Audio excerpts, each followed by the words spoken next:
시사야.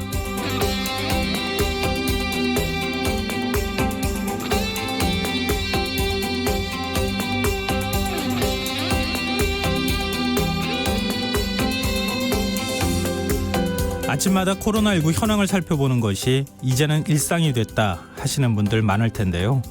최근 들어 코로나19와 관련해 연일 긍정적인 신호가 나타나고 있죠. 오늘은 신규 확진자 수가 6명까지 떨어졌고 또 39일 만에 단 한 명의 사망자도 나타나지 않았습니다. 완치 판정을 받고 퇴원한 환자 수도 1000명대로 줄어들면서 완치율은 80%에 육박하고 있는데요. 이런 수치들이 참으로 반가우면서도 한편으로는 불안한 마음이 들기도 합니다. 코로나19가 진정되는 만큼 시민들의 경계가 느슨해지진 않을지 걱정스러운데요. 실제로 다가오는 황금 연휴 기간에 국내 관광지 예약률이 치솟았다고 하니 괜한 걱정은 아니란 생각이 듭니다. 정은경 중앙방역대책본부장은 오늘도 코로나19는 미래의 위험이 아닌 현재 진행형이라면서 사회적 거리두기가 느슨해진다면 코로나19는 용수철처럼 튀어오를 수 있다, 이렇게 강조했습니다. 실제로 우리와 함께 방역 모범국으로 꼽혀온 싱가포르의 경우 확진자 수가 최근 급증하고 있는데요. 석 달이 넘는 기간 동안 노력해온 것들이 허사가 되지 않도록 우리 모두 경계의 끈을 좀 더 바짝 당겨 잡아야겠습니다. 시사평론가 김성환입니다. 김종인 전 총괄선대위원장이 오늘 미래통합당 비대위원장직을 수락했지만 당내 반발이 이어지고 있습니다. 민주당은 오거돈 전 부산시장 성추행 문제로 지도부가 공식 사과를 했지만 파장이 이어지고 있는데요. 잠시 후 공동정치구역에서 관련 소식 자세히 살펴보겠습니다. 더 깊이 있게 들여다보는 인터뷰 시간에는 삼국지 개정판을 출간한 이문열 작가를 모시고 보수 원로가 본 우리 정치권의 현실은 어떤지 이야기 나눠보겠습니다.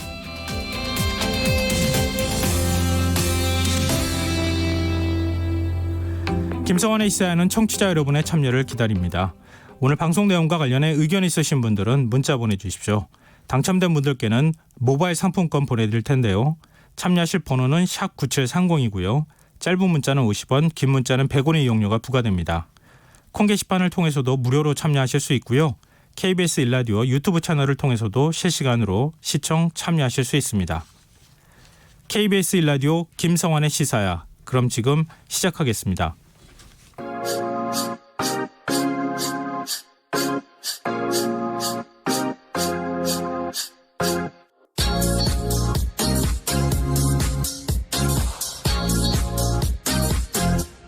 KBS 일라디오 김성환의 시사야.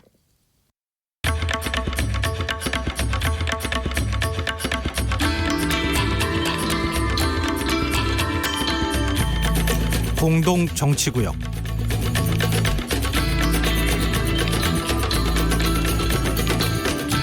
함께하는 정치, 타협하는 정치, 상생하는 정치를 하기 위한 해법을 고민해보는 시간입니다. 시사야 금요정치토론 공동정치구역, 함께하실 두 분 패널 모시겠습니다.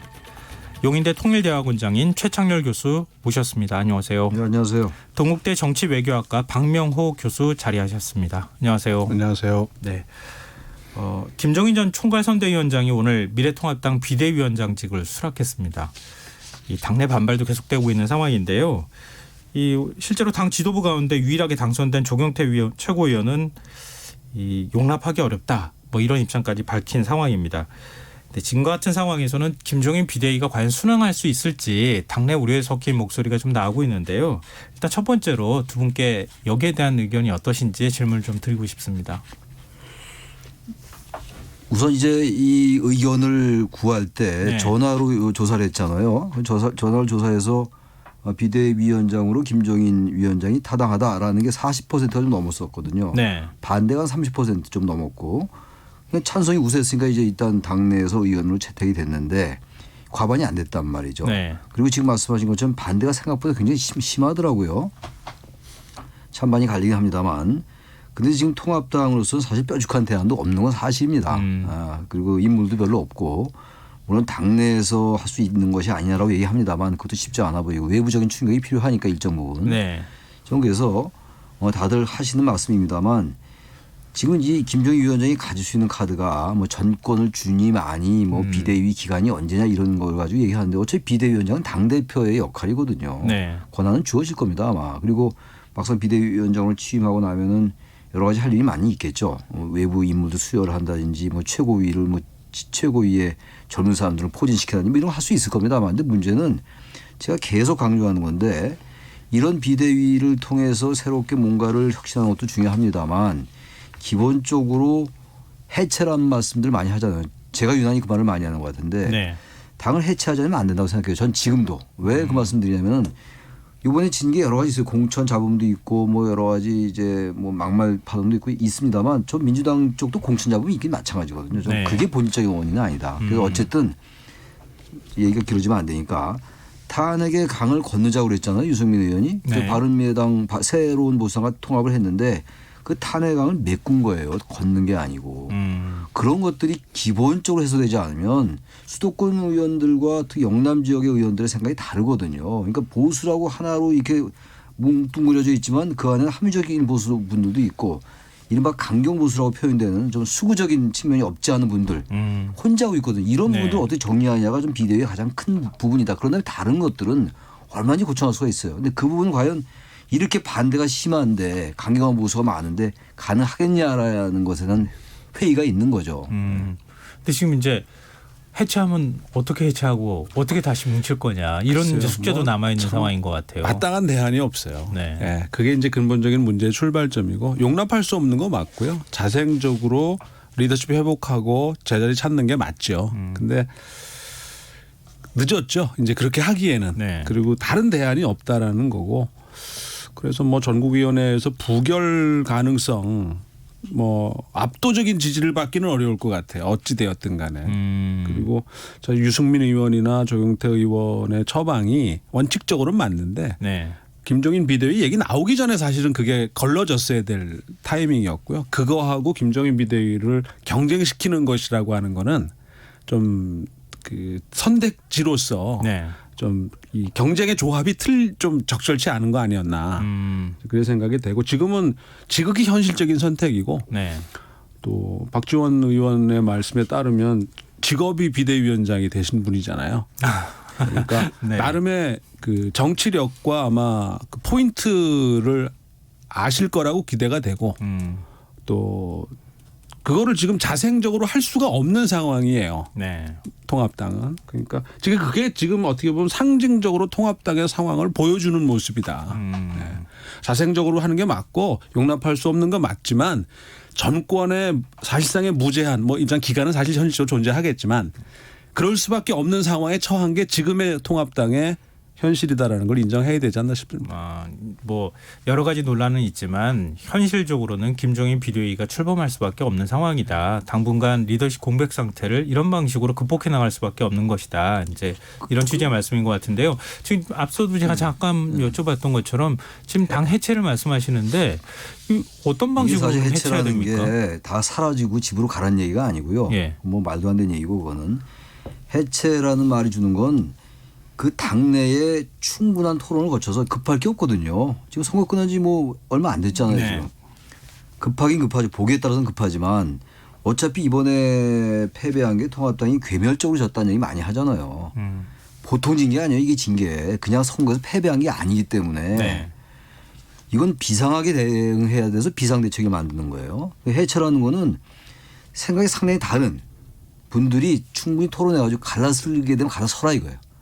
갈라서지 않으면 어쨌든 새로운 통합적인 보수 그리고 개혁적인 보수로 태어나기 위한 무엇인가 합의를 하든가.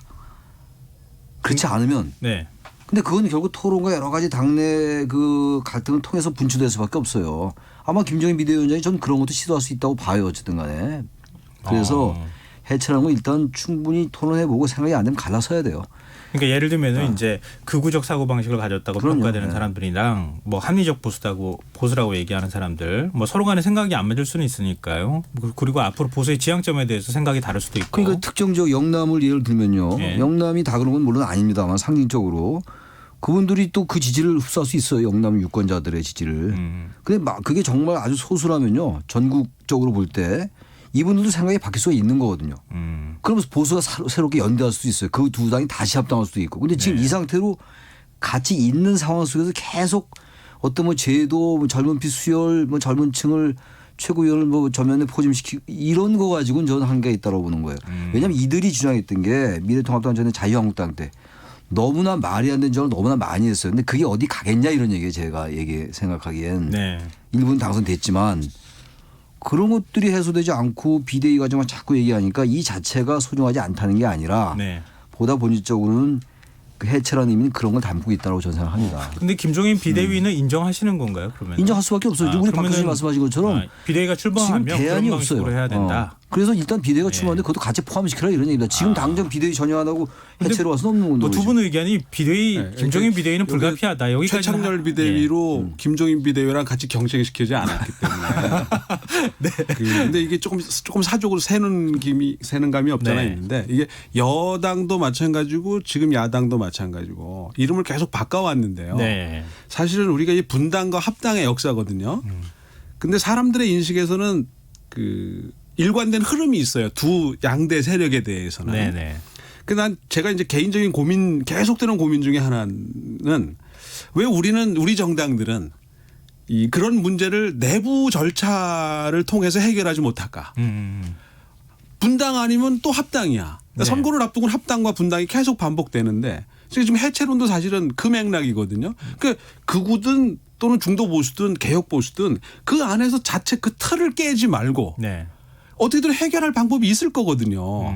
그걸 통해서 자연스럽게 세대 교체도 이루어지고 리더십 교체도 이루어져야 되는데 이게 같은 하늘을 이고 살 수 없는 사람처럼 돼버리는 거고 근데 그분들이 꼭 그런 사람들도 아니야. 네. 지금 당장만 그렇지 뭐 좀 지나면 언제 그랬냐는 듯이 또 그죠? 세상에 친하게 지낸단 말이에요. 네. 그러니까 이게 계속되는 고민 중에 하나인데 그 다이내믹스, 그 역동적인 정당의 흐름들에서도 사람들은 그런 인식을 갖지만 이제는 우리도 그런 면에서 보면 유승민 의원 안이 맞는 얘기긴 한데 이게 지금 그걸 허락할 정도로 이 호락호락한 상황이 아니라는 거의 바닥을 친 상황이니까 네. 뭐 그런 면에서 그 정도 정리되는 게 바람직하지 않나 싶습니다. 유승민 의원 얘기는 내부 인사한테 맡기지 말고 우리 자체 힘으로 내부 혁신을 먼저 이뤄야 된다. 그렇게 해야 나중에 가서도 뭔가 리더십을 만들 수 있지 않겠느냐. 이제 이런 취지의 얘기인 글쎄요. 것처럼 근데 보이는데요. 당 내부에서 어떤 그런 치열한 토론을 통해서 뭔가 바뀌면 되는데 지금 워낙 이쪽에 강경한 쪽이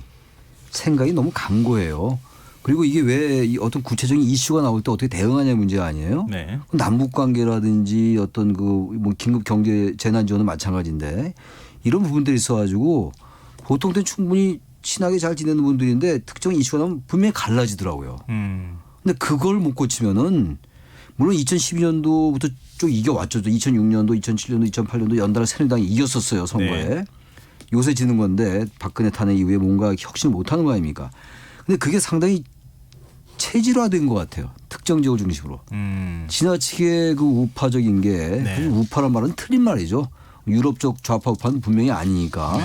근데 그런 부분들이 해소가 안 된다? 그렇다면 당내에서 그게 될까? 전 이런 식으로 하면요. 2년 금방 지나갑니다. 전 보수에게 상당히 또 어려움이 닥칠 수가 있다고 생각해서 제가 말씀을 드리는 거기 때문에 저도 대안 별로 없죠. 해체라는 게 사실 어려운 얘기죠. 근데 네. 아무튼 그 내부에 특정 사안이 나올 때마다 대처하는 건 너무나 중도층 유권자들과 너무 괴리가 심해요. 수도권 의원들은 아주 미칠 거예요. 아마 진짜. 다 쳤잖아요. 네. 민주당 바람이 부는 거거든요. 이번에. 그런 점을 충분히 인식을 하고 있는지 통합당이. 근데 최근 한 선거 끝나고 일주일 이상 지났는데 별로 인식 못하는 것처럼 보여요. 하는 모습들 보면. 2016년도에 그때 선거에 졌잖아요. 한석 차이밖에 안 됐습니다만 네. 새누리당이. 김용태 의원이 비교적 혁신적인 의원인데 김용태 비대위가 뜨려고 그랬었어요. 혁신 비대위. 네, 맞습니다. 그 전국위원회에서 네, 무산됐잖아요. 반대해가지고 안 됐죠. 김희옥 비대위 들어서 아무 일도 못했지 않습니까? 네. 그래서 아까 우리 박 교수님 말씀처럼 이 비대위가 과연 전국위원회에서 추진이 될지도 모르겠어요. 추진이 되긴 될 거예요. 워낙 대안이 없으니까. 그러나 그런 문제점은 고스란히 안고 있다. 이 당이. 제가 그 말씀 자꾸 강조하는 겁니다. 일단 지금 흐름으로만 보면 28일 날 열릴 예정인 상임 전대위원회 상임 전국위원회 열리고 그다음에 이제 전국위원회 열리는 수순으로 갈 것 같고 현재 분위기상으로는 뭐 김종인 비대위 출범이 기정사실화됐다고 해도 과언은 아닐 것 같은데요. 근데 지금 이제 말씀하셨던 보수 보수 해체 문제라든가 이런 거는 일단 김종인 비대위가 또 해야 될 하나의 역할 중에 하나가 될 수도 있을 것 같은데요. 그러니까 김종인 비대위가 해야 할 일은 무엇이라고 생각하시는지 그리고 한계도 있을 것 같거든요.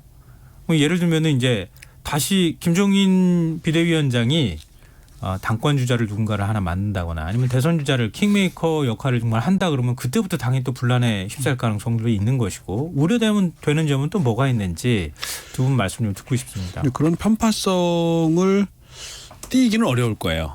그러니까 이제 지금 가장 필요한 여러 그 요소 중에 하나는 그 초월성이지 않을까 싶어요. 그러니까 어떤 초월성요. 그 정치적 이해관계로부터 좀 완벽할 수는 없지만 네. 상대적으로 지금 내부에 있는 인사들보다는 정책 이해관계로부터 좀 자유로울 수 있는 뭐 이분이 뭐 이상 더 뭐 이상 바라겠는가라는 다른 분들하고 다룰 수 있는 뭐 그런 게 일단 전제가 돼야 된다는 생각이 들고요. 네. 말씀하신 것처럼 지금 지렛대가 별로 없잖아요. 뭐 공천권을 가진 것도 아니고 그렇죠. 네. 뭐 뭘 할 수 있는 것도 아닌데 그러니까 정치력이 이제 필요한 거고 그래서 이제 전 기대 겸 뭐 우려 겸 굳이 따지면 기대가 조금 더 높다는 측면에서 보면 선대위원장으로 영입됐을 시점이 너무 늦어버렸거든요. 네네. 그러니까 할 수 있는 것도 없었어요. 네. 네, 뭔가 있을 거라고 기대는 했지만 이미 프레임 자체에 말려 들어가 있는 상황이었기 때문에 프레임 자체를 거스를 수 있는 대항 프레임을 내놓을 수 있는 시점이나 이 타이밍이 아니었다라는 것에서 네. 보면 그리고 한 가지 더 기대하는 포인트는 이제 그 뭐랄까요 이제 핵심 파트를 알고 있다라는 거죠. 그러니까 다 건드릴 수는 없는 거고 네. 거기에 어떤 주요한 부분들이 있거든요. 가장 중요한 부분부터 건드릴 거고 그 부분에서 뭔가 이제 그것이 파장을 일으키면서 결국 전체적인 변화로 이어질 수 있는 그런 거에 조금 익숙한 분이다. 라고 하는 측면에서 그러니까 뭐와 뭐의 게임이다 뭐와 뭐의 대립이다라고 하는 쪽에서 이쪽이 뭐 이런 식의 그 단순하지만 상당히 명쾌하게 이 정리가 될 수 있는 능력이 있는 거고 그런 면에서는 지금 통합당 내 인사들이 이분을 당해내기는 좀 쉽지 않은 측면이 있어요. 그 노회함과 그 네. 어떤 그 완숙함과 뭐 이런 측면에서 보면 그러니까 이제 결국은 이제 어디까지 가느냐는 건데 가장 먼저 아마 플랜이 있을 거라고 생각은 돼요. 그 처음 하는 일도 아니야. 굳이 따지면 오히려 경험이 더 지금 네. 여야를 넘나들면서 쌓였고 그죠? 2012년 이후란 말이에요. 지금 계속되는 네. 일이 또 좀 더 고급화되지 않았을까 생각이 되고 그래서 가장 먼저 할 일은 백서부터 만드는 일이다. 이번 선거를 그렇죠. 패배한. 네. 네. 그러니까 뭐가 잘못 그러니까 내 외부에 하여튼 중립적으로 좀 종합적으로 객관적으로 상황을 보고 뭔가 원인과 처방을 내놓을 수 있는 뭐 그런 일단 그 작업이 일단 길게 이어져야 돼요. 이게 뭐 한두 달 안에 뚝딱 될 일도 아니고 상당히 심층적으로 그 종합적으로 장기적으로 연구할 필요가 있는 거고 아마 단기적인 장기적인 이런 그 접근이 그리고 초반에 아마 상당히 세게 나갈 가능성이 높아요. 원래 또 그런 스타일이시잖아요. 네, 그리고 기선제압을 해야 되기 때문에 네. 그리고 아마 상상하지 못한 그 뭔가를 내놓을 수도 있어. 그러면서 이제 분란을 한쪽 방향으로 끌고 가야죠. 네, 그러면서 아마 상황을 장악할 가능성이 높기 때문에 네. 현재로서는 뭐 기대할 수밖에 없는 상황 아닌가 싶습니다. 그 우려되는 점은 좀 저는 분리해서 아예 얘기를 좀 해주시죠. 우선 참 중요한 게 예. 보수의 가치 새로 세운 일이에요. 지금 지금 말씀하신 계속 강조하시는 거. 저는 그게 안 되면은 네. 전혀 안 된다. 극단적으로 말씀드려서. 아니 젊은 사람 내세운다고 됩니까? 세대 교체를 상징할 수 있어요. 네. 근데 우리 한국 보수는 지금 완전히 지금 수구란 틀에 갇혀가지고 보수의 모습을 못 보여주고 있거든요. 네. 그래서 진 거예요. 간단하게 말해서 여러 가지 원인이 숱하게 많습니다만. 근데 그러한 것도 세워 나갈 것 같아요. 지금 말씀하신 게 그런 측면이거든요. 네. 그래서 그렇게 이제 새로운 가치를 자꾸 내세우면 당내의 반발이 엄청나겠죠. 뭐 저 양반 뭐 진보도 있던 사람이라서 역시 우리하고는 좀 달라 뭐 이렇게 나올 거란 말이에요.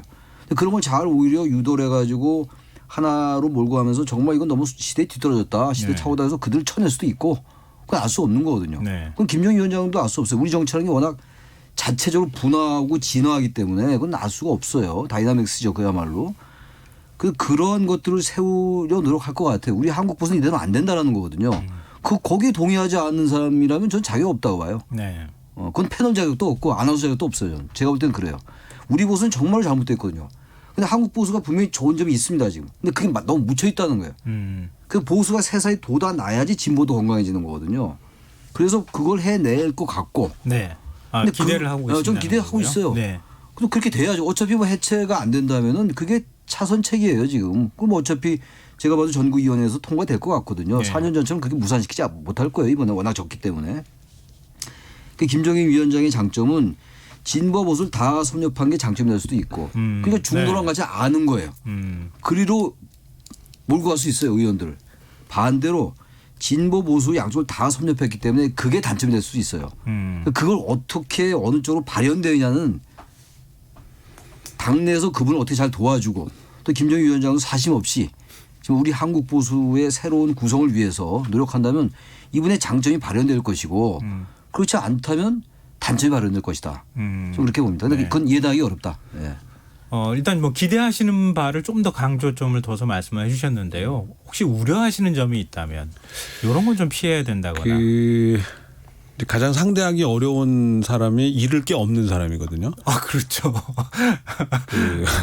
그러니까 이 같이 죽자고 들이대면 네. 제일 부담스러운 상대예요. 근데 그게 이제 그거는 좀 고급스럽게 표현하면 사심이 없다는 것일 수도 있어요. 네. 사심과 공심이 이제 항상 충돌하겠지만 그래서 이분은 지난번에 그 2012년 새누리당 당시 박근혜 비대위에서도 한 3-4번 정도의 탈퇴 위협을 하신 전력이 네, 있어요. 맞습니다. 예. 그리고 실제 또 아마 탈퇴하셨다가 대선 때 다시 복귀하셨다고 누가 그렇게 설명하던데 그러니까 그게 이제 일종의 기술일 수도 있고 그게 일종의 그 뭐랄까요 버릇일 수도 있는 상황인데 네. 그 돌발적인 상황을 어떻게 잘 관리해내느냐는 거. 지금도 이제 반발의 목소리가 좀 나오고 있는 상황인데 또 지금 뭐 재난지원금 갖고도 이게 좀 엇박자가 나는 부분이라든가. 뭐 아주 흔쾌히 정부가 그거는 그죠? 알아서 할 일이다. 이렇게 근데 또 얘기를 당내에 했거든요. 또 의견은 또 좀 그죠? 실제 네. 정책 라인에 있는 분들은 또 의견이 또 뭐 좀 다르다든가. 그러니까 이런 것들이 결과적으로 이제 정치력의 수준이나 네. 어떤 고급화 정도가 그 이제 좀 드러나지 않겠나 생각합니다. 이 김종인 위원장 못 이길 것 같긴 한데요. 의원들이 네. 최창현 교수님 말씀해 주시죠. 저는요. 근데 기대와 이제 우려가 다 있는 거잖아요. 네. 근데 이분이 참 이제 너무 직업 관료처럼 됐어요. 뭐 박지원 의원이 직업이 뭐 비대위원장이라고 그랬잖아요. 그 이제 2012년도 새누리당 비대위원장 할 때하고 2016년도 민주당 비대위원장 할 때하고 이제 제 3회 또 길로 들어선 거란 말이죠. 네. 전 그래서 이분이 사심 없이 잃을 게 없는 분일지 아닌지 또 지켜봐야지 알아요. 정치를 어떻게 합니까? 전 뭐 약간 극단적인 상상력인데 이분이 보수의 출마 대선주가 될 수 있어요. 킹이 된다고요? 그럴 수도 있는 거 아니냐. 그런 생각 가질 수 있다는 얘기예요. 네네. 연세라는 게 그렇게 중요하지 않거든요. 네. 지금 이런 상황 속에서. 뭐 그건 저의 상상력이니까 그냥 뭐 드린 말씀이고 김정일 위원장도 이 사태의 심각성은 잘 알 겁니다. 이게 지금 적당히 들어와서 과거처럼 이게 해서 될 일이 아니잖아요. 게다가 지금 이렇게 어려움이 많이 예상되는데 당장 반대도 이렇게 많고 말이죠. 네. 손흥민 비대위원장이 전국위원회에서 통과된다 하더라도 그 부분을 잘 알기 때문에 이제는 좀 지켜보는 수밖에 없다. 왜냐하면 당장 뭐 해체라는 말씀 많이 들었는데 해체가 뭐 딱 갈라서 줄 수가 없는 거잖아요 지금. 근데 이번 선거가 제가 자꾸 왜 이 말씀 드리냐면 네. 180대 103석이잖아요. 네. 그럼 비례 빼고 몇 석입니까? 거의 영남 지역을 제외하고 다른 지역에서는 거의 122석에 16개밖에 못 얻었고 네. 대전 싹쓸이 다 다니고 호남이야 그렇다 치고 이건 그야말로 재구성이 돼야 돼요. 그래서 재구성이란 말이 너무 그런 말을 잘 그런 내용을 잘 담지 못할 것을 해체라는 말을 쓰는 거거든요. 그걸 잘 인식할지. 근데 어떤 면에서부터 또 그 영남 지역 그 특정적인 의원들은 거기 안주하면 또 빠지 달거든요 또. 그러면 결국 그분들은 빼짓해서 달지만 네. 우리 보수는 헤어나지 못하는 거거든요. 거기 수도권 의원들이나 중도적인 합리적 보수 가진 분들이 왜 거기 그 피해를 봐야 되고 한국 정치가 왜 계속 거기 몰입돼야 되냐 이런 얘기입니다. 제 얘기는. 네. 지금 김종인 비대위원장이 이제 되시면은 일단 당내 상황도 정리해야 되고 보수의 재구성도 해야 되고 여러 가지 이제 해야 될 일이 많은데 앞으로 또 기한은 뭐 본인 스스로가 판단할 때까지 있겠다 이렇게 말씀하시고 네. 권한도 무제한 권한을 달라고 얘기를 했으니까요. 어떻게 그 권한들을 사용할지 좀 더 지켜보면서 제가 좀 다시 한번 얘기를 해보도록 했으면 좋겠습니다. 지금 여러분께서는 KBS 1라디오 김성환의 시사회를 듣고 계십니다. 금요 정치토론 공동정치구역 용인대 최창열 교수, 동국대 박명호 교수 두 분 패널과 함께하고 있습니다. 지금 미래통합당 얘기를 좀 해봤으니까요. 이제 민주당 얘기를 안 할 수가 없습니다. 뭐 초대형 악재가 터졌다고 해도 과언이 아닌데요. 오고돈 부산시장이 어제 성추행 사실을 인정하고 전격 사퇴를 했는데요. 이번 사건 어떻게 지켜보셨습니까, 두 분? 글쎄요, 상당히 정말 충격적인 그 일이 아닌가 싶은데 이게 이제 정치적으로 그 비화되는 그 논란이 될 수 있는 포인트가 있잖아요. 이제 시점 문제가 네. 이제 걸리는 거고, 뭐 거기에 이제 정치적 마사지설이지 굳이 따지면 그 처리하는 과정에서 이게 4월 7일 날이었다는 거죠 아마 팩트 자체는. 예. 근데 그로부터 지금 뭐 한 2주 이상 지나서 이제 그 정리가 된 거고 공개가 된 건데, 이제 그럼 바로 공개됐어야 되느냐? 그랬으면 아마 또 선거의 흐름을 또 상당히 영향을 줬을 가능성이 높아요. 예. 차명진급 적어도 이상 가는 파괴력이 시점이 또 사전 투표를 앞두고 있는 상황이었거든요. 네. 그러면 아마 대구 확진자 제로의 코로나 크레딧을 상당히 희석시켰을 거거나 엎어버렸을 수도 있는 상황이고, 그런 부분에 대한 통합당의 문제 제기는 의심은 아마 있을 수 있다고 생각이 되는데 이 부분은 이준석 그 최고위원이 얘기한 게 그 정답이 아닐까 싶어요. 그러니까 이건 당사자가 네. 피해자가 피해자가 예. 그 정리를 한 게 있잖아요. 네, 정치적으로 해석하지 말아달라. 네, 그러니까 그게 바뀌지 않는 한 이제 그 과정에서의 정치적인 마사지가 있었느냐에 대한 부분은 이제 또 다른 논란거리가 되겠지만, 그게 이제 본인의 의견이라고 한다면 일단 그게 정답이다 현재로서는. 네. 그 이후의 처리 부분은 정상적인 절차와 방법대로 가는 게 정석이다 그렇게 생각합니다.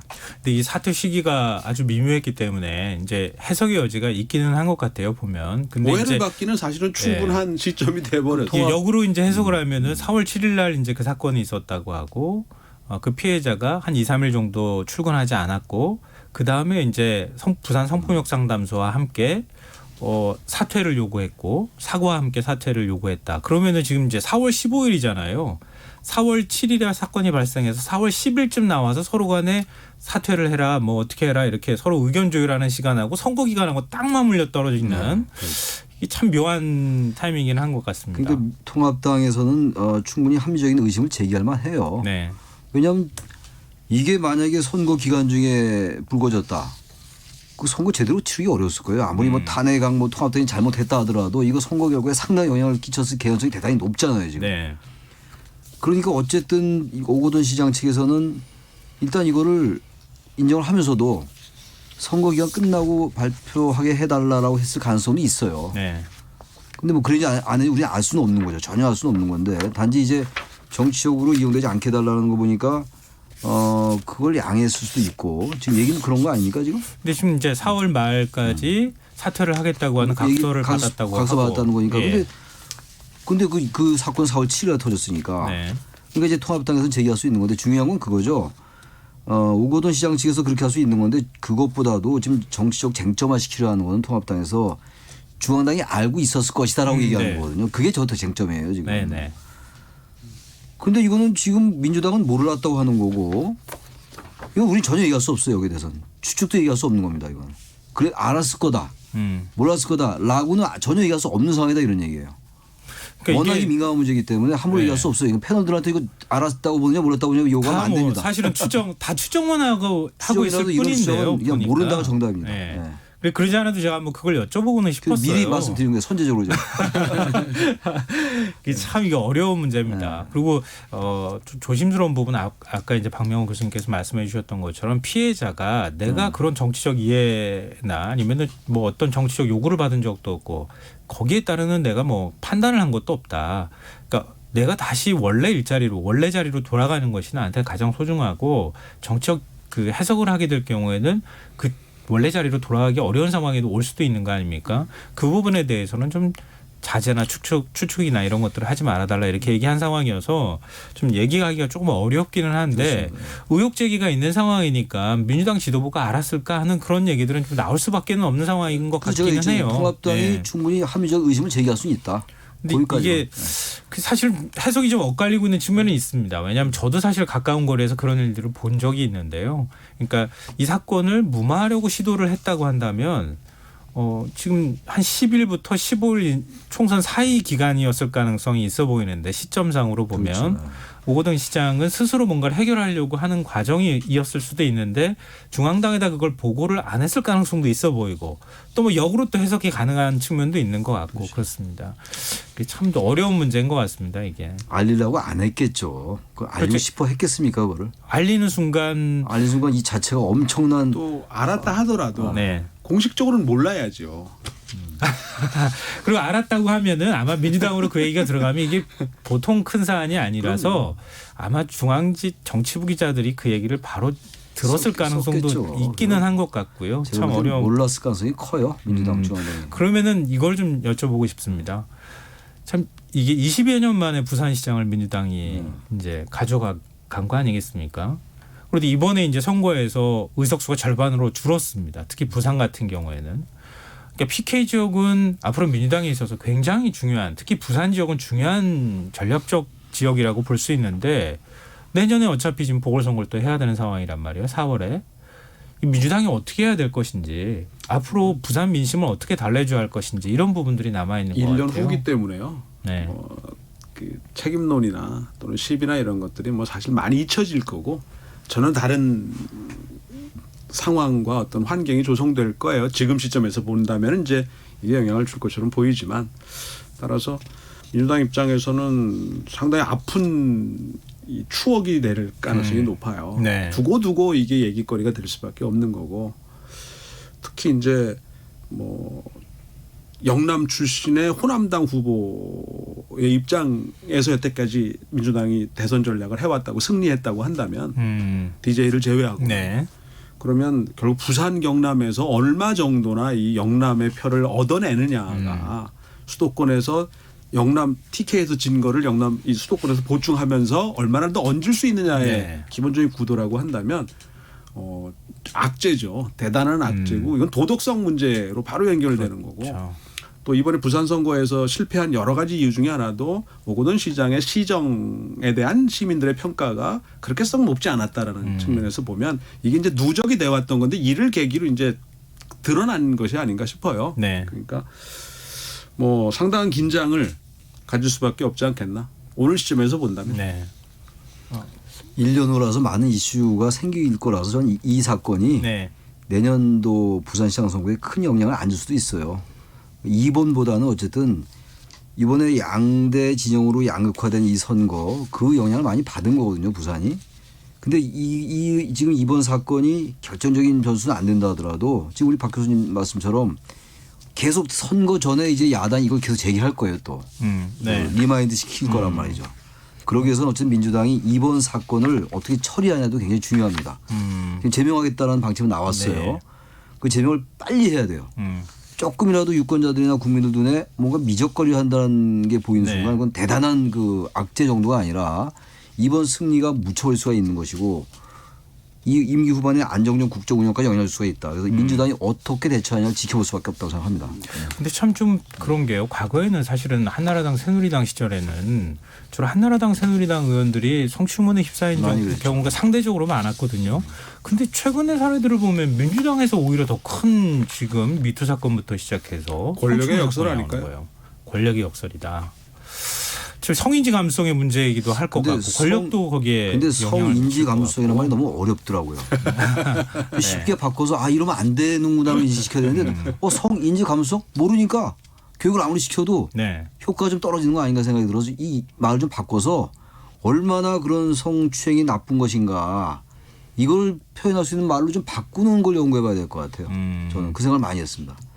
참 내부적으로 교육을 시킨다고 뭐 시켰다고는 말하던데 이런 문제들이 연이어 터져서 사실은 이 뭐 이런 문제에서 좀 더 그 어찌 보면 진보적 사고로 보면은 좀 더 그런 문제 엄격성을 이건 유지해야 되는데 진보 그게 보수의 문제가 오히려 아니라 상식의 문제죠. 그런 쪽을 더 보편의 주장을 문제죠. 해왔던 예. 쪽이기 때문에 그건 제가 뭐 그런 표현을 그렇긴 한데, 물론 그렇긴 썼는데요. 한데요. 예. 참 민주당 입장에서 굉장히 좀 이 상황들을 어떻게 대처해 나갈 것인지가 굉장히 중요한 시점이 아닐까 생각이 됩니다. 마지막으로 시간이 저희가 이렇게 길게 남지는 않았지만 이 문제 두 분의 의견을 좀 여쭙고 싶습니다. 재난지원금 문제요. 그러니까 지금 일단은 키는 이게 미래통합당에서 쥐고 있다고 말해야 됩니까? 아니면 김재원 얘기를 갑자기 쥐고 있다고 말해야 될지 참 애매하긴 한데요. 김재원 의원이 쥐고 있는 것 같아요. 아 그래요? 근데 이거 시간이 짧다니까 저도 말씀드려야 되고 우리 박 교수님 말씀을 제가 네네. 짧게 좀 전안 했. 아니 그 다 말씀하셔야 되니까 지금 수정 예산을 요구하고 있잖아요. 몇 네. 가지 전제를 달았어요. 지금 이제 정부가 국회에 제출한 추경 내용은 국민의 70%에게만 주는 거예요. 하위 70%에게. 근데 이쪽에서 야당은 지금 동의도 한다는 얘기도 분명히 안 하고 있는 상황에서 수정안을 다시 내라는 거거든요. 네. 추경 예산안을. 근데 그건 시간을 엄청나게 소요되는 거예요. 네, 예. 이렇게 하면 되는 겁니다. 그러니까 여야가 합의를 했어요. 국회에서 그럼 100% 다 주자. 네. 하면 거기 국회 아니 공무원들이 와서 거기서 고치면 돼요. 수정을 하면 됩니다. 그럼 바로 통과시킬 수 있어요. 네. 그렇지 않고 김재원 의원 주장처럼 우리가 해줄지 안 해줄지 모르는데 다시 제출해 봐. 추경 예산 100% 주는 걸로. 그럼 국무회의 거쳐야죠. 예비 탄원조사 또 거쳐야 되죠. 네. 엄청난 시간이 소요돼요. 그걸 노리는 것 같아요. 제가 볼 때. 통합당이. 네. 제 추론이에요. 이거는. 이런 부분들이 안 된다는 거예요. 통합당이. 이럴 때 김정희 위원장 마저 주고 다 빨리 해결해 주면 돼요. 더 선제적으로. 이미 줄 것 같아요. 이 대세가 벌써 100% 주는 거 됐어. 이거 옳고 그름의 문제를 떠나서. 근데 그걸 좀 안 하고 있잖아요. 이건 대단히 잘못하고 있다면 통합당이. 그런 생각이 듭니다. 지자체한테 또 동의를 받아와라. 또 이렇게까지 지금 안 얘기한 했다는 게 상황인데 마찬가지예요. 그럼 박명훈 교수님께 이거 좀 여쭤볼게요. 청와대가 5월 13일부터 지급할 준비를 하겠다.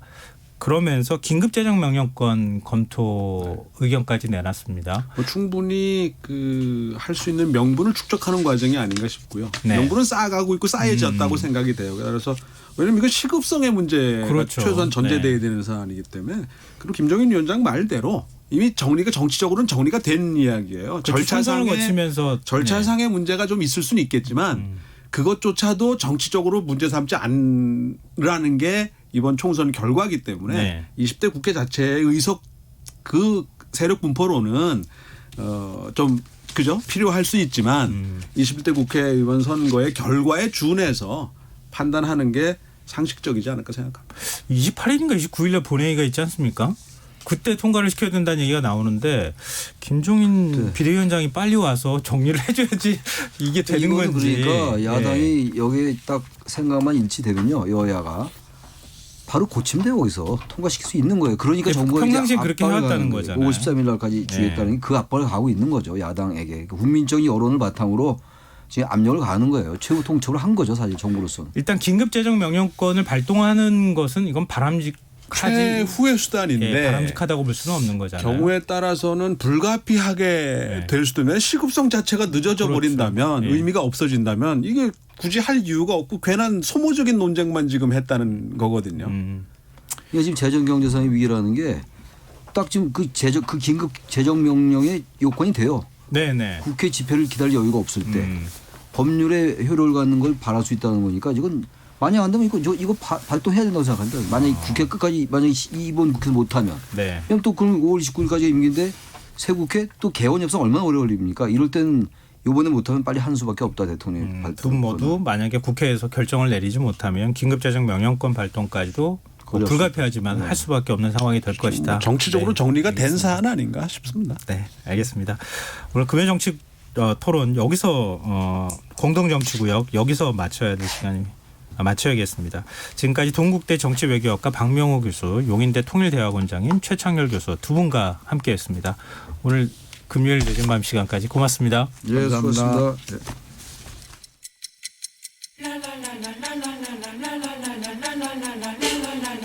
바쁜 당신을 위해 준비된 밤 시사야. 시사평론가 김성환과 함께합니다. 제가 앞서 오프닝 때 예고해드린 바대로 좀 오늘은 특별한 분과 인터뷰를 준비해봤습니다. 누구나 집에서 혹은 학교의 서고에서 한 번쯤은 봤을 법한 익숙한 책이죠. 삼국지가 노란 표지를 벗고 최근 개정된 심판으로 독자들에게 돌아왔다고 합니다. 반응 또한 뜨거운데요. 오늘 이슈와 인물을 더 깊이 들여다보는 인터뷰 시간에서는 한국 문단의 거목이자 보수 원론인 이문열 작가 연결해서 이 문제와 함께 보수 원로가 보는 현 정치권의 문제점에 대해서 짚어보도록 하겠습니다. 작가님 안녕하십니까? 예, 안녕하세요. 예, 우선 늦은 시간 인터뷰 응해주셔서 정말 고맙습니다. 예, 네. 어깨를 뭐 하게 됐습니다. 아, 네. 그 청취자분들도 방송을 통해서 작가님을 오래간만에 뵐 텐데요. 먼저 청취자분들께 인사 한 말씀 해주신다면요. 글쎄요, 내가 지금 이 방송을 사실 전에 들어보지 못한 거라서 네, 그냥 대충 그 취지를 듣고는 응하긴 했는데 네. 좀 얼떨떨하면 내가 이 마땅한 자리에 나왔는지 굉장히 걱정이 됩니다. 아니요, 제일 마땅한 데 나오셨습니다. 예. 요즘 활동이 좀 뜸하셨어요. 그동안 어떻게 지내셨습니까? 예, 뭐 그동안 좀 이제 뭐 나도 나이가 참 70이 넘었을 뿐 아니라 네. 또 몸도 좀 아픈 게 있고 해가지고 쓰던 글을 중단을 하고 네. 이제 정리하는 중에 마침 저희 출판사를 바꾸어서 책을 새로 정리해 내면서 네. 이제 그 시리즈에서 뭐 첫 번째로 이제 삼국지를 일단 내게 돼가지고 요즘은 거기에 만날 끌려다닙니다. 그 삼국지 개정판은요. 이전에 이제 삼국지는 거의 필독서라고 할 만큼 참 많은 분들이 읽으셨는데요. 개정판은 어떤 부분이 좀 달라졌습니까? 글쎄요, 뭐 개정판이라고 말하지만은 뭐 이렇게 삼국지라는 게 그렇게 크게 바꿀 수 있는 것은 아니고요. 네. 내가 내 이름을 달고 나간 말은 평역이라고 말한 네. 평하고 번역했다는 식의 평이라고 말한 그 삼국지는 나간 지가 이제 한 30몇 년이 됩니다. 87년에 네. 도판이 나갔으니까요. 네. 그런데 그게 이제 오래됐고 그 동안에 뭐 첫 번째로 이제 내가 손을 좀 봐야 되겠다고 느낀 것은 여러 군데에서 이른바 참 질대라는 것이 있었습니다. 독자들이나 혹은 뭐 전문가들이나 이런 분들에서 이 삼국지의 어떤 부분이 잘못되었다, 이상하다, 틀렸다, 뭐 아주 심하게는 엉터리다 이런 식으로 한 것이 있었는데 예. 그것들을 뭐 그때 조금씩 손은 봤습니다만은 늘 마음에 걸려왔던 부분들이 있어가지고 이번에 이제 대충은 아마 그렇게 지적을 받고 밀어서 이렇게 버티고 있는 거는 별로 없을 테고 네. 만약에 지적이 핸드폰을 안 고치고 있다면 그건 내 스스로 판단하기엔 그건 틀린 게 아니라 꼭 고쳐야 될 게 아닌 것 같다.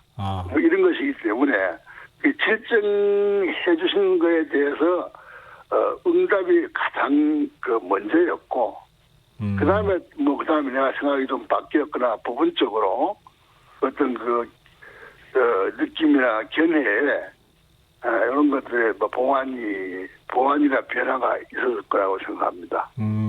지금 10대, 20대 때 삼국지를 이문열 작가님 쓰신 삼국지를 읽으신 분들은 이미 중년 이상의 나이가 된 거 아니겠습니까? 예, 그렇습니다. 예, 다시 옛날에 읽었던 삼국지를 생각하시면서 한번 이번에 개정판을 읽어보시면 어떨까 이런 생각도 들었는데요.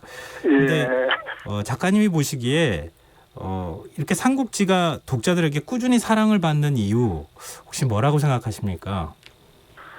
예, 아마 어떤 참 복합성이라 할까, 종합성이라 할까. 이게 이제 기본적으로 이야기이고, 서사 구조이고, 이야기이고, 문학에 뭐 되게 되겠지만은, 네. 문학이 우리에게 줄 수 있는 어떤 즐거움, 뭐 언어적인 교양 외에도 이제 기본으로 바탕하고 있는 것이 역사이고, 또 그 역사 중에서 중국의 한 80년 나이지만 어떤 그 시대의 지식인들, 지성인들의 이식이 가장 활발하게 끼어있던 시대라고 하는 그 삼국시대. 네. 그 시대의 이야기라서 다른 문학 외적인 역사적이든지 혹은 뭐 정치사적이든지 뭐 철학적인 측면이든지 이런 것들이 종합적으로 내는 또 그때는 그들의 그 어떤 생존 방식 자체가 그 사유 자체가 생존사와 직결되는 것이었기 때문에 네. 아마 치열했고 또 그런 게 있어가지고 그것들을 이야기로 풀었다고 하지만은 아마 그런 부분, 지적인 부분 혹은 정인적인 부분에 대한 그 어떤 저게 있었을 거라고 생각합니다. 그 다음에 이제 문학적으로 이야기를 꾸미면서 뭐 참 재미있고 흥미있고 뭐 여러 가지 그 또 장치들이 있어가지고 여가에 좀 그 여가를 선용하는 그런 역할도 했을 테고 그래서 아주 복합적인 의미로 그냥 이 사업자 멋지다 한마디로 말하기 어렵지만은 어떤 사람들이 늘 그렇게 관심을 갖게 되는 요소가 있었다고 생각합니다. 네. 그리고 보니까 그동안 많은 독자와 접촉을 해봤는데 네. 한 번 읽은 사람은 거의 없고요. 한 번 본 사람은 되게 최소한 서너 번 읽고 네. 조금 읽으면 한 10번까지 읽는 사람들이 많아요. 10번이요? 그래서 거의 좋은 전문가가 되어가지고 뭐 내가 잘못하면 되게 뭐라 그럽니다. 삼국지 안에 삶의 네. 지혜 또 사실 뭐 정치에 대한 정치권 인사들이 제일 많이 인용하는 또 책이기도 한 것 같고요. 그런 네, 이제, 맞습니다. 그런 모든 것들이 다 담겨 있는 전략이나 이런 것까지 뭐 다 담겨 있는 책이 아닐까 싶은데요. 저희 청취자 184님께서 이문열 작가님의 개정판 삼국지 잘 읽고 있습니다. 감사합니다. 벌써 이런 의견을 지금 보내주시는 분도 계십니다. 근데 저희가 이제 작가님 나오셨으니까 이 정치 문제에 대해서도 안 여쭤볼 수가 없는데요. 지금 이 보수 원로들이 참여하고 있는 국민통합연대 공동대표로 지금 계시지 않습니까? 네. 예, 아직은 뭐 지금 곧 아마 이미 자체가 네. 그 통합 연대라는 자체가 네.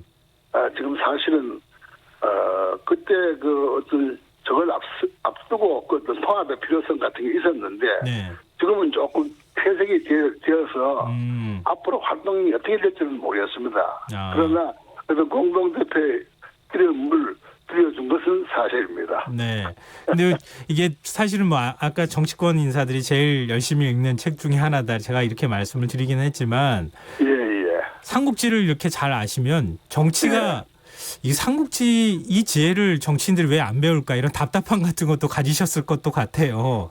근데 정치를 정치적인 목소리를 내야 되겠다라고 생각하셨던 계기나 특별한 이유가 있을까요? 그래서 정치적 목소리를 특별히 내했던 건 없고 예를 들면 통합연대에 참석한 걸 말한다면은 네. 나는 이 통합연대를 어떤 그 정치적 물론 그 행위 자체는 뭐 정치의 행위에 속하겠지만은 네. 현실 정치에 발을 담궜다든가 뭐 이런 식의 그런 참여 의식을 갖고 있지 않습니다. 다시 말해서 이거는 어떤 자리를 마련해 준 것, 장을 만드는 것, 네. 그 연대를 이끄는 것, 뭐 이런 대의에 내가 동참을 한다. 이 정도의 뜻이었지. 실질적으로 어떤 정치적 행위를 하고 무엇을 조직하고 이렇게 하는데 내가 가담했다고는 생각하지 않았습니다. 네. 근데 일종의 이제 보수의 어떤 그 뭐랄까요, 한국 정치에서 보수가 좀 제대로 된 방향으로 갔으면 좋겠다라고 하는 애정도 갖고 계시고 또 그렇게 되길 기대하는 마음도 좀 있으실 것 같다는 생각 드는데요. 예. 이번 4.15 총선 결과 보면 지금 미래통합당이 참패를 했다고 하는 평가가 나오고 있는데 이번 선거 결과를 보면서 어떤 생각이 드셨습니까? 뭐 이렇게 길게 할 적은 없고 제가 한 90년대 후반이나 2000년 초반부터 해서 네. 사실은 우리 속칭 사실 보수 우파라 하는 말이 굉장히 참 아주 부정확하고 지스러운 말인데 네. 또 속칭 보수 우파의 참 파트론이 돼가지고 특히 보수 우파 정당의 파트론이 돼가지고 네. 한 20년을 죄송합니다. 네. 20년을 지내왔습니다. 네. 지내왔는데 지금 이번 선거 겪고 느끼는 기분은 말이죠. 네. 내가 이제 흔히 보수 농객하는 말을 하고 뭐 보수 우파의 파트론이라고 그런 말을 해야 이제 스스로도 뭐 이렇게 거부하지 않았는데 예. 지금 이걸 겪고 난 뒤에는 아이고 이것이 보수고 이것이 우파라면 아이고 나 그 이름 이제부터 사용하고 싶다 싶을 그럴 정도로 참 실망이 많이 했습니다. 어떤 부분에 대해서 실망을 하셨습니까? 글쎄 이게 물론 뭐 이제 자유민주주의 사회에서 이렇게 사람들이 모여 사는 게 그렇게 일사불란할 수 없겠지만은 네. 이번 저거를 보니까 저는 사실 이게 정말 이렇게 참 참패해야 될 이유는 그냥 그 사람들의 개인의 실수라든가 어떤 저것들이 아니고는 네. 이 보수가 나쁘다거나 뭐 우파가 나쁘다거나 이래서는 아닌 것 같습니다. 그런 의미에서 아마 사람에 대한 실망이 좀 있었을 수도 있겠습니다. 네. 그러면은 한국 보수가 좀 제대로 작가님이 보시기에 좀 제대로 나갔으면 좋겠다고 할 때 뭐가 어떻게 바뀌었으면 좋겠다고 생각하시는지요? 글쎄요, 그건 참 어려운 일이죠. 어려운 일이라서 한마디로 짧게 말하면 그 책을 한 것으로 쓸만한 내용이 있는데요. 네. 굉장히 우리가 이 보수의 문제가 우리 한국의 보수는 전에 다른 데서도 말씀드린 것처럼 마치 그 쓸데없이 크기만 한 배 같은 느낌이 있습니다. 그러니까 이것저것 막 보수란 이름, 자유란 이름을 막 실어가지고 네. 어떤 거 드러낼 것도 못 드러내고 막 그냥 몸집만 크게 가는 그런 아주 거대한 배 같은 그런 느낌을 받는데요. 네. 그래도 그 세월이 지나가면 좀 정화가 되고 뭐 저기 좀 그 뭐랄까 진보될 것 같은 그런 느낌을 기대를 가졌는데 네. 이번에 보니까 정말 참 많이 실망을 했고 그래서 또 뭐 그러다 보면 실망하고 한 물러서 있다 보니까 참 뭐 별로 뭐 개입할 기회도 없었지만은 네. 그러다 보니까 거의 이제 이런 저런 세목들이 잘 보이지가 않습니다만은 아마 그 어떤 텍스트로 만들어도 또 좋은 책이 한권 만들어질 것 같습니다. 네. 하여튼 지금의 보수의 모습에 대해서 좀 실망을 많이 느끼셨고 좀 바뀔 부분들이 굉장히 많다. 예, 알겠습니다. 이런 얘기들 사실 좀 미래통합당 쪽에서 듣고 또 김종인 새로 이제 비대위원장이 또 임명된다 그러면 어떻게 해나가는지 같이 좀 지켜봤으면 좋겠습니다. 작가님 오늘 어려운 그 인터뷰 응해주셔서 정말 고맙습니다. 예. 예, 감사합니다. 예. 지금까지 이문열 작가와 함께했습니다. 지금 청취자 오창섭님께서 이 시대 필독서인 이문열 작가님의 삼국지를 읽은 사람이 있을까? 밤샘을 해가면서 읽은 지가 20년이 다 되어가니 가물가물하네요. 네, 이런 의견도 주셨습니다. 김성환의 시사 1부 순서는 여기서 마무리하겠습니다. 저는 11시 정각 2부에 다시 찾아오겠습니다.